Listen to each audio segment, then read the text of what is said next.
Server road Lahore में वाक़या garrison polo ground में फौज के अफसरों ने पोलो और नेजाबाजी का मैदान सजाया। मुकाबलों में तमाम कोर्स के अफसरों ने शिरकत की। पोलो के फाइनल मैच में 10 कोर रावलपिंडी फातेह रही। नेजाबाजी के मुकाबलों में भी फौज के अफसरों ने कमाल महारत का मुजाहिरा किया। ताहम मुकाबलों के फातेह मंगला कोर के अफसर रहे। इस मौका पर मुकाबलों में शरीक खिलाड़ियों का कहना था कि ऐसे मुकाबलों से खिलाड़ियों में खुद एतमादी पैदा होती है कि जब तक ये रूरल एरियाज़ में इस गेम को ना ले जाया जाए और डिस्ट्रिक्ट लेवल पे और इसको डिवीज़न लेवल पे खेला जाए तो वहाँ से इसकी बेस बनेगी।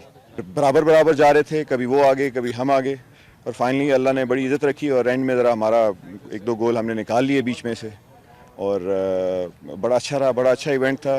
तकरीब के एख्तिताम पर कोर कमांडर लाहौर सादिक अली ने खिलाड़ियों में इनामात तकसीम किए। उन्होंने जीतने वाली टीमों को मुबारकबाद भी दी। कैमरामैन AR रहमान के साथ मिर्जा रमजान बेग, वक्त न्यूज़, लाहौर।